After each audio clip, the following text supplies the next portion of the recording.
투자자 입장에서 빠르고 정확한 시황을 전달드릴 최경진의 퀵 시황입니다. 오늘 시장은 생각 이상으로 오른 것 같습니다. 어떠셨나요? 네, 휴가를 잘 보내고 계신가요? 오늘은 미치고 팔짝 뛸 것 같습니다. 오늘도 바로 질문 드리겠습니다. 오늘도 삼성전자에 힘입어 시장이 많이 올랐습니다. 특별히 호재가 보이지 않았는데 좋은 뉴스가 있었나요? 뉴스는 오늘 10시 45분에 나왔던 중국의 지표 하나 때문에 올랐다 라고 보면 되는데, 일단 뭐 그게 뭐 큰 호재일까 이렇게 생각도 되는데, 일단 어제 미국 시장은 또 분위기가 좀 괜찮았죠. 어제 유가가 9시 정도에 다시 급락을 해가지고 70달러를 깨고 내려갔었습니다. 69.38달러 정도까지 깨고 내려갔는데, 미국 시장도 시작하면서 이렇게 빠졌다가 올라왔어요. 근데 반등하는 폭이 조금 크게 발생을 해가지고 그저께 밤에 안 좋았던 그런 부분을 완전히 없애버리는 듯한 그런 아주 좋은 그런 흐름이었는데, 그 흐름의 연장선 상에 있었다라고 보여지긴 하는데, 중국의 지표 하나 때문에 이렇게 많이 또 올랐다 이렇게 보면 될 것 같고요. 어제 뭐 미국의 뭐 코로나 확진 뭐 계속 나오는 얘기인데, 뭐 일일로 뭐 13만 명, 뭐 일주일 평균, 일평균으로 뭐 7만 명 이상이라고 얘기하고 있는데, 어제 뉴욕에서 그 건물에 들어가려 그러면 백신 접종했는지 그거 필요하다, 뭐 그거 처음으로 시도하겠다 이런 얘기를 했었어요. 네. 뭐 그런 거는 사실 조금 이게 서비스 업종이 위축될 수 있는 뭐 그런 뉴스이긴 한데, 뭐 크게 영향은 없었던 것 같고, 그리고 증권거래위원회 그 게리 겐슬러 위원장이 어제 그 암호화폐, 가상화폐에 대해서 얘기를 했는데, 미국의 서부 개척 시대와 비슷하다 이런 얘기를 하면서 쭉쭉쭉 얘기를 하다가 ETF 거래하는 사람들을 보호할 수 있다라는 식으로 얘기를 했어요. 그래서 아마 그 가상화폐에 ETF가 나오게 될 수도 있겠다, 뭐 그런 뉴스가 있었는데, 그렇게 되면 이 가상화폐가 제도권 내로 들어온다 라고 보여지는데, 예, 상당히 좋은 뉴스입니다. 뭐 물론 뭐 보호하면서 발생하는 그런 부작용은 이제 세금을 징구를 한다라는 얘기죠. 네. 그리고 어제 JP모건 다이먼 회장이 뭐 코로나 이런 거는 뭐 이제 경제에 영향이 없다, 뭐 이런 식으로 얘기를 했어요. 예. 더 이상 작년과 같은 그런 봉쇄는 할 수가 없습니다, 지금. 예. 작년과 같은 그런 엄청난 비용을 또 댈 수가 없어요. 왜냐하면 지금 백신 비용도 만만치 않습니다. 예. 근데 지금 계속 봉쇄해가지고 뭐 이렇게 지원금 자꾸 나가고, 예. 이게 할 수가 없거든요. 네. 그러니까 뭐 그런 거는 이제 더 이상 걱정을 안 해도 될 것 같고요. 그리고 어제 미국의 6월 공장제 수주가 있었는데, 이게 전망치가 1%였는데 1.5% 나왔어요. 그래서 이게 좀 중요한데, 그 ISM 제조업 지표의 충격파를 이 지표가 조금 완화시키는, 이거 나오고 나서 이제 뭐 여러 가지 해석이 있었는데, JP 모간의 뭐 이코노미스트 같은 경우가 상당히 좋다, 뭐 이렇게 얘기를 했고, 그리고 올해 연말까지 기업들이 재고를 폭발적으로 늘려가지고 GDP에 기여할 것이다, 뭐 이런 얘기를 했어요. 미국은 기업의 재고가 GDP 지수에 산정할 때 포함이 되기 때문에 그 재고 관리가 엄청나게 중요한데, 물론 기업들에서는 세금을 징구할 때 그거를 수익으로 잡느냐 손실로 잡느냐 뭐 이런 거 있어가지고 아주 중요한데, 재고를 폭발적으로 늘릴 것이다, 뭐 이런 얘기를 했어요. 네. 그렇기 때문에 뭐 이런 것도 상당히 좋은 뉴스인 것 같고, 그리고 뭐 그냥 흘러가는 뭐 그런 뉴스들, 미국의 가계 부채가 14조 9,600억 달러, 뭐 2분기에만 3,130억 달러가 증가를 했다. 뭐 이것도 지금 집값이 많이 오르고 있는 상태고, 그리고 모기지 금리는 지금 3%로 떨어져 있고, 그리고 재택근무 자꾸 늘어나니까 좋은 집을 찾으려고 하는 사람들이 많다. 그래서 이게 집값이 계속 올라가고, 사람들이 빚을 내가지고 지금 집을 사고 있다, 뭐 이런 내용인데, 우리나라도 뭐 비슷하고 다 비슷하거든요. 네. 뭐 나중에는 문제가 되겠죠. 이 부동산 가격이 이렇게 많이 오르면 나중에는 분명하게 문제가 됩니다. 네. 근데 지금은 문제 없다, 이렇게 보시면 될 것 같고, 그리고 혁신적인 뭐 그런 뉴스 중에서는 어제 DHL이라고 저기 배송하는 기업이 있잖아요. 미국에 국제 배송하는 기업이 있는데 그 기업이 비행기를 살 건데 전기 동력 화물 수송기를 살 겁니다. 그거를 12대를 주문을 했는데 예. 원래 이게 배터리가 무거워가지고 이게 비행기를 띄우기가 상당히 어려워요. 이게 워낙 무겁잖아요. 예. 거기다가 출력이 그만큼 나와야 되는데 이게 출력이 그만큼 안 나오거든요. 배터리는. 그런데도 불구하고 지금 현재 개발 중인데 이게 아직 나오려면 한 3년 정도 있어야 되긴 한데 지금 주문을 했다는 얘기는 상당히 진척이 됐다 이렇게 봐야 되겠죠. 보통 일반 비행기가 시속 600km에서 800km 정도로 날아가거든요. 예. 근데 이 비행기는 400km 정도로 날아가고 배터리가 워낙 무거우니까 화물은 한 1000km 정도, 1톤 정도를 실을 수 있다. 뭐 이런 얘기를 했어요. 예. 혁신적인 부분에서는 좋은 뉴스가 될 것 같습니다. 그리고 무디스가 이거는 뭐 오늘 장중에 나왔던 뉴스이긴 한데 무디스가 각국 정부가 반도체 부족 현상에 대해서 안보 문제로 거론하고 있다, 대응하고 있다 이런 얘기를 했어요. 우리나라를 지목을 하면서 얘기를 했는데 오늘 영국이 지금 미국의 엔비디아라고 하는 반도체 회사가 영국의 반도체 설계 회사 ARM이라고 하는 회사를 400억 달러 인수하려고 하는데 그거를 영국이 안보 문제를 들고 부정적으로 검토를 하겠다. 뭐 이런 식으로 얘기를 했습니다. 뭐 이 반도체 때문에 뭐 이런 거는 좀 안 좋은 뉴스죠. 인수되고 이렇게 해야 되는데. 그리고 미국의 지금 합병 건수가 너무 많아가지고 이거 지금 이 법적으로 검토하는 기간이 있는데 그 기간에서 연말까지 법정 시한 내에 다 처리할 수 없다. 이렇게 얘기를 했어요. 지금 들어온 것만 1,700건 정도가 들어와가지고 이거 뭐 인력이 부족해가지고 할 수 없다. 뭐 이런 얘기를 하고 있어요. 그러니까 지금 기업들이, 돈이 많잖아요. 채권도 많이 발행하고 그리고 실적도 좋고 돈이 많으니까 막 이것저것 사는 겁니다. 우리나라도 지금 막 여러 가지 회사들 막 살려고 하잖아요. 네, 사가지고 지금 회사를 자꾸 키우려고 하는 거죠. 이런 거는 좋은 뉴스인 것 같습니다. 근데 뭐 오늘은 이런 뉴스 때문에 오른 건 아니고 오늘 아침에 시장이 개장하자마자 또 외국인들은 또 삼성전자를 강하게 매수를 시작을 했어요. 시작을 하다가 일단 외국인만 매수를 계속 쭉 시작을 했고 코스닥은 팔았고 기관들도 주식을 팔았습니다. 아침에. 예. 설마 오늘까지 오르겠느냐. 예. 그런 식으로 갔는데 10시 45분에 중국에서 차이신 서비스업 지표가 나왔어요. 그게 50.3이었던 게 54.9가 나왔거든요. 예. 여기서 갑자기 턴을 하기 시작하는데 그때 이제 외국인이 선물 매수를 시작을 합니다. 10시 45분부터. 그래가지고 오늘 선물을 한 1조 4천억, 장중에 1조 5천억을 넘었었는데 지금 3일째 외국인이 선물을 거의 4조 원을 넘기는 것 같은데 어마어마한 숫자죠. 그리고 주식도 어제가 6천억, 오늘이 9천억을 매수를 했고 기관들은 지금 선물 매수를 강하게 하면 이 선물이 쭉 타고 올라가지 않습니까? 그러면 기관은 억지로 주식을 매수를 하게 돼 있어요. 근데 그게 그저께는 매수를 했고 어제는 매수를 안 했어요. 근데 오늘은 또 매수를 했다. 그게 9천억이다.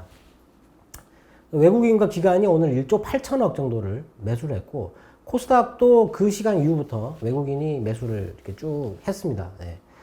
그래가지고 오늘 외국인들이 삼성전자를 660만 주, 어제 770만 주를 어제 매수를 했는데 오늘 630만 주. 네, 그 정도 매수를 한 것 같습니다. 어제와 비슷한 규모로. 네. 삼성전자 때문에 오늘도 올랐는데 오늘은 거의 전 업종이 다 올랐어요. 거의 안 오른 종목이 거의 없을 정도로 오늘 빠진 종목은 불행하다. 네. 그래서 미치고 팔짝 뛸 것 같습니다. 오늘은. 네. 네. 유가가 다시 하락하여 경기도나 우려가 커지는 것 같았습니다. 박스권 얘기가 많았는데 외인의 이 정도 매수라면 시장의 방향이 전환된 것이라고 봐야 할까요? 네, 어제 9시에 유가가 다시 내려가는 걸 보고 이게 지금 흐름을 깨고 내려가는 흐름이거든요. 예. 지금 미국 금리가 지금 1.187, 오늘 살짝 올라서 1.175에서 1.187 정도 되는데 지금 금리가 거의 바닥 수준에 와 있다. 예, 10년물이. 그렇다면은 이제 앞으로는 채권 쪽보다는 주식 쪽으로 이동을 다시 할 가능성이 있는데 유가가 이렇게 빠지고 있다. 경기가 둔화되고 있다. 이런 흐름이라서 안 좋았는데 뭐 오늘 그 흐름을 또 바꾸는 그런 게 나왔는데 지금 이런 매수가 하루에 뭐 1조, 2조 이렇게 매수는 할 수 있어요. 근데 이게 연속적으로 들어오게 되면 추세를 전환한다고 봐야 됩니다. 근데 대부분의 전문가들이 지금 시장을 박스권으로 지금 거의 뭐 올해 1월부터 지금 계속 박스권이잖아요. 거기다가 5월 달에 급락하고 나서부터는 아예 그냥 시장 이제 못 올라간다 이런 식으로 그냥 못을 박아가지고 예. 횡보한다. 전망이 거의 대부분 다 뭐 그런 전망인데 이 정도 매수면 턴 한다라고 기대할 수 있습니다. 예. 저는 박스권 시장을 아주 싫어하고 그리고 박스권은 없다고 생각합니다. 왜냐하면 박스라는 거는 박스권이다. 그러면 주식을 누가 사겠습니까? 갖고 있는 것도 팔아야죠. 예. 그럼 빠지는 거잖아요. 그럼 하락장이 되는 겁니다. 박스권이라는 건 없다라고 생각하거든요. 예. 근데 시장은 이렇게 옆으로 가죠. 예. 옆으로 간다는 얘기는 매수가 계속 들어온다. 뭐 그런 이슈가 있다라고 보여지는데 박스권이라고 얘기하는 사람들이 계속 주식을 예. 조금 오르면 팔아버리고 예. 그리고 또 조금 내리면 좀 샀다가 뭐 이런 식으로 할 거 아니겠습니까? 예. 시장을 교란시키거나 불안정하게 만드는 그런 요인들이죠. 그런 거를 넘어서는 이렇게 뭐 하루에 뭐 1조 이상씩 이렇게 매수가 연달아서 나오게 되면 선물 매수가 연속적으로 3일 이상 이렇게 간다 그러면 턴을 한다 이렇게 봐야 되지 않을까 싶습니다. 네. 오늘도 특징적인 종목이나 섹터에 대해서 말씀해 주시죠. 오늘은 네, 뭐 거의 다 올랐습니다. 오늘 거의 다 올랐고 뭐 안 오른 게 거의 없는데 안 오른 게 코스닥 IT가 안 올랐습니다. 네. 그래서 미치고 팔짝 뛸 것 같습니다. 네. 삼성전자도 오르고 LG전자도 오르고 이노텍도 오르고 뭐 다 올랐잖아요. SK 하이닉스도 오르고 다 오르고 오늘 뭐 철강도 오르고 뭐 예. 그리고 뭐 제약, 바이오사이언스하고 뭐 셀트리온도 오르고 그리고 이거 차이신 지표 나와가지고 그리고 그 쇼핑 관련된 유통 관련된 주식들도 다 오르고 항공주 오르고 다 올랐어요. 해운주도 오르고 뭐 안 오른 게 없는데 네. 반도체 대장주가 가는데 반도체 장비나 소재, 부품 이런 거 다 안 올랐습니다. 네. 왜 이런 걸까요? 네. 특히 오늘은 연기금이 12시 50분 정도 그때부터 코스닥을 매도를 하기 시작했어요. 네. 디스플레이하고 반도체 이쪽으로 장비 쪽 이쪽을 매도를 하는데 주식은 올라갈 수 있는 시기라는 게 있거든요. 예. 물론 이제 파는 사람들은 시장을 안 좋게 보기 때문에 파는 겁니다. 당연히 이해를 해야 되는데 이렇게 좋은 분위기 때 올라갈 때는 예, 좀 이익을 향유할 수 있는 그런 여유가 필요한데 뭐 안타깝다라고 생각을 해야 되는데 오늘은 정말 미칠 것 같습니다. 예. 그리고 오늘 그 도요타의 분기 실적이 나왔는데 이게 정말 매출이 72.5%가 증가했어요. 매출이 거의 뭐 80조, 80조가 넘었던 것 같은데 순이익이 9조가 넘었습니다. 작년 전년 대비 동기 대비 해가지고 5.7배, 570% 정도가 증가했는데 현대차나 다른 폭스바겐이나 뭐 이런 데하고는 비교가 안 될 정도의 실적이 나왔어요. 네, 어마어마한 실적입니다. 정말. 네. 뭐 이런 거를 보면은 좀 좋게 올라야 되는데 자동차 그쪽도 뭐 크게 오르지는 못했다. 예. 안타까운 부분이죠. 뭐. 그리고 메타버스 관련돼 가지고 메타버스 얼라이언스에 삼성전자가 뭐 합류한다. 그리고 한국은행 그 CBDC 가상화폐 법정 통화를 이렇게 만드는 거기에 삼성전자가 참여한다. 뭐 이런 것 때문에 오늘 뭐 보안 관련된 주들 급등했고 메타버스 관련된 주식들 급등했고 예. 메타버스에 대해서 부정적으로 보시는 분들도 계신데 예, 이거 아주 중요합니다. 이거는 예. 이게 미래거든요. 미래. 예전에 스마트폰이 처음 나왔을 때 증강현실이라고 해서 아주 신기했었어요. 그때 카메라를 들고 거리에 나가면 몇 미터에 어떤 가게가 있는지 이렇게 짜라라락 나오는 그런 게 있었거든요. 예. 그리고 나서 없어졌어요. 왜 없어졌냐면 데이터가 부족하거든요. 그리고 그게 법적으로 그 뭐 개인정보라든지 뭐 이런 하여튼 법적인 문제 때문에 거의 없어졌어요. 그리고 AR 글래스 개발하다가 중단해버리고 뭐 이런 게 있었는데 그게 이제 접목돼서 예, 나오는 겁니다. 이게 가상현실과 증강현실의 합성 이런 게 나오는 건데 이게 미래거든요. 이게 예, 이게 안 보인다. 뭐 아주 멀리 있다. 그런 게 아니고 이거는 사실 아주 빨리 올 수도 있어요. 네, 제가 보기에는 메타버스는 아주 중요합니다. 근데 엉뚱하게 우리나라는 예, 뭐 무슨 디스플레이 OLED 장비 만드는 회사 뭐 이런 거를 메타버스하고 연결시켜서 그거 지금 계속 사가지고 올리는데, 네, 뭐 좀 실질적으로 그런 환경을 구축하고 이 소프트웨어가 엄청 중요하거든요, 이게. 예. 그런 쪽으로 외국에는 소프트웨어 업체들의 가치가 엄청나게 높아요. 그리고 이번에도 또 뭐 회사 하나 인수하는데 보통 보면은 뭐 수조 원을 들이잖아요, 인수할 때. 우리나라는 그런 게 없어요. 그리고 바이오 제약에서도 외국에서는 보면 기업들 인수할 때 뭐 80조나 뭐 8조 이런 정도, 이 정도로 들여가지고 인수하거든요. 근데 우리나라에서 그렇게 해외 제약회사나 뭐 바이오 회사에서 인수하는 그런 회사가 없지 않습니까? 예. 엄청나게 싼데, 해외 회사랑 비교했을 때. 예. 근데 우리나라가 기술은 상당히 좋아요. 그런데도 불구하고 왜 못 올라갈까? 이런 걸 좀 생각해 봐야 되는데, 좀 안타까운 부분이고요. 예.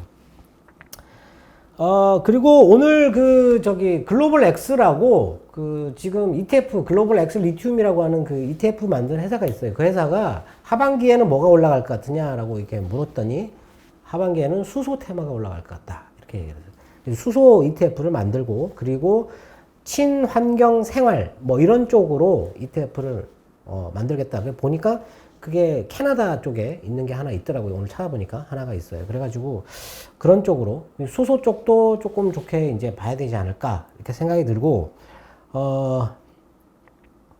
어제 제가 종목 그 댓글에 어떻게 제가 아무런 힌트를 드리지 않았는데 종목을 얘기하신 분이 계시더라고요. 무인 잠수정 그것 때문에 쓰신 것 같은데, 제노코라고 하는 회사가 있습니다. 지금 그 위성에 대해서 투자가 많이 증가하고 있고, 그리고 지금 민간 여행까지 가려고 하고 있지 않습니까? 그래서 지금 관련된 회사가 세트렉아이를 하나 시스템에서 인수를 했잖아요. 하나 에어로스페이스에서 세트렉아이가 있고, 인텔리안 테크가 있고, 캔코아 에어로스페이스가 있고, 뭐 AP 위성이나 뭐 이런 거는 뭐 사실 볼 것도 없고, 그리고 뭐 비츠로테크 이런 것도 좀 그렇긴 한데, 어제 그 유진투자증권에서 이 종목을 추천을 했어요. 제노코라고 하는 회사를. 이 회사가 지금 위성에서 이 데이터를 전송하는 속도가 지금 전 세계에서 600메가바이트 정도. 그게 최고 한계치인데, 이 회사가 750메가바이트를 달성을 했어요. 최고 기술을 갖고 있다고 보시면 됩니다. 그리고 저는 근데 그거보다는 무인 잠수정, 이게 엄청나게 중요하다고 생각하거든요. 영국의 그 에스턴 마틴이라고 하는 자동차 회사가 있는데, 그 회사가 개인용 잠수함을 만들고 있습니다. 럭셔리한 잠수함인데, 이렇게 이게 이제 보트를 안 타고, 지금 이제 우리나라도 보트를 구입하시는 분들이 많은데, 외국에는 그 호화 보트 이런 거 개인 소유가 많잖아요. 우리나라에서도 이제 그런 보트를 사시는 분들도 계신데, 이제 잠수함으로 간다. 잠수함 아주 중요하거든요. 그 테마에 관련된 회사가 없어요.